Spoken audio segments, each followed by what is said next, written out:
Hi, this is Agnelo again. As promised, I'm here to talk to you about NFTs. Interested, right? So to get started, let's first understand what a token is. So what is a token?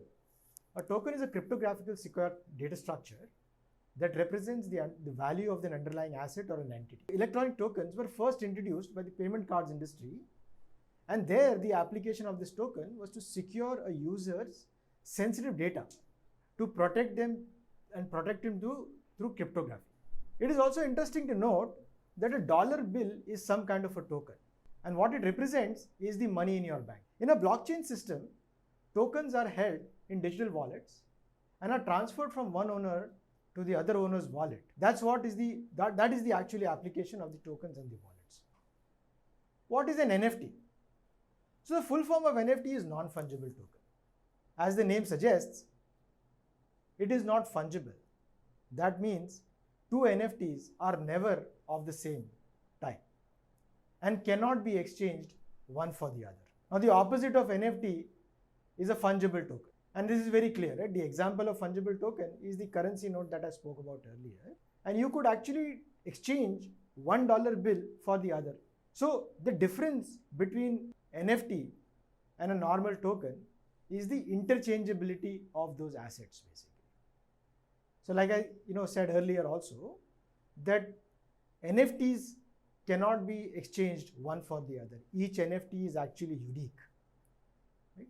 That's what draws the importance of a non-fungible token. So an NFT can be created on a blockchain platform, and mostly it is created on an Ethereum blockchain platform. Not to say that other platforms are not available, but Ethereum is very, very popular actually. Right? Now NFTs, so what do you create NFTs about?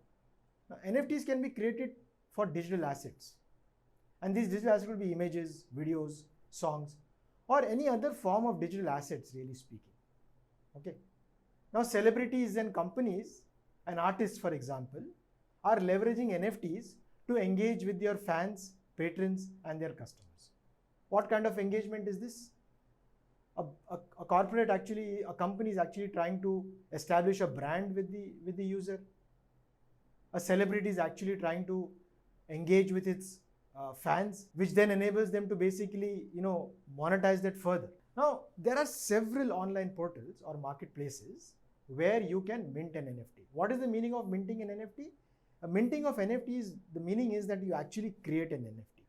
So let's say you wanted to mint an NFT for a particular image, right? You could then go to a marketplace, you can upload that image, you can actually mint an NFT, and once it is minted, that NFT is listed on the marketplace for sale. As an investor, I can go to that platform now, browse to that catalog, okay, and see what NFT I'm interested in. So if I'm interested in that and if I can afford, I would then buy one of those NFTs to add it to my collection. And other investors could also have collections. You could also sell it again. So if I bought a particular NFT, if I think that now the value is increased and I want to sell it, then I can actually sell it back on the marketplace. Right? So it's working as a form of investment. But the form of investment is one of the reasons why people have NFTs.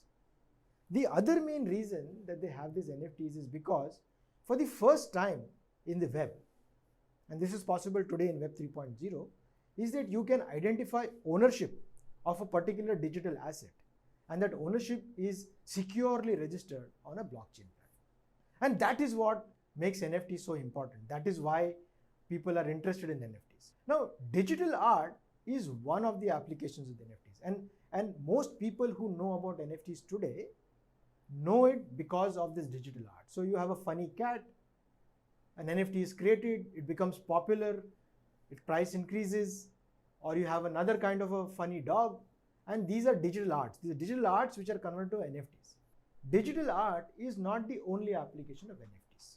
NFTs can be created for real estate. Now you might say, how can you create it for real estate? So let's assume that I have a house on a piece of land, right? I want to actually create an NFT token for that. I can enter the attributes of the house, the location of the house, and create a digital token. Correct? Now this digital token that I created, this NFT that I created, will be completely different from your house, because your house is different. It is in a different piece of land. It has got different elements to it basically, which are not the same as mine. And that's why, as I said earlier, two NFTs are never the same and they can never be exchanged one for the other. Now, once you create an NFT out of the real estate house, what could you do? Well, maybe you could actually trade it on the blockchain platform. So try and understand the process that is available today to buy and sell house or land and the time it takes. But NFT can actually streamline this whole process, bring in a lot of efficiencies and save a lot of cost. And that is why NFTs are important other than art. What is another example of an NFT which is not a digital art? Identity. Is your identity same as mine? It is not. You have a name, you have date of birth, you live at a particular place, you have certain qualifications. Similarly, I have certain qualifications. I was born another time. I have specific attributes about myself. So my identity is not the same as your identity. Does this apply to NFT now? Because NFTs, like I said, are different from each other. They're never same. So identity is another application for NFTs. Gaming. A lot of people, millions of people actually, are involved in online gaming. In online gaming, you play the game and you collect assets, digital assets, right? Let's say in a war game, you collect a particular kind of gun, which is very expensive. After some time, you leave the game. What happens?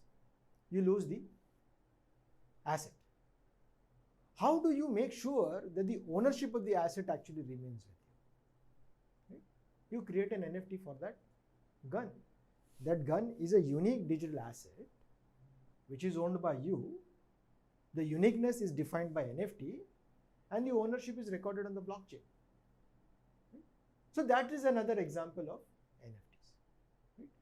Right? And several such options, right? Academic credentials, medical reports, counterfeiting NFTs. These all are specific application of NFT which, if used appropriately, can bring in lot of efficiencies, lot of cost saving and lot of simplicity to our lives. Imagine having your driver's license as an NFT and just kind of, flashing it to the cop who can validate that this is really a proper identity.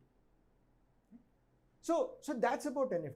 Now NFT and metaverse have got another importance, right? In the next episode, we'll talk about the metaverse. And when we talk about the metaverse, I will talk to you about the application of NFTs in the metaverse. Remember that NFTs are very, very core to metaverse. And in the next episode, we'll basically talk about metaverse and NFTs. And don't forget to like, share and comment. And I can tell you that I will come and respond to your comments when you put them down there. Thank you very much.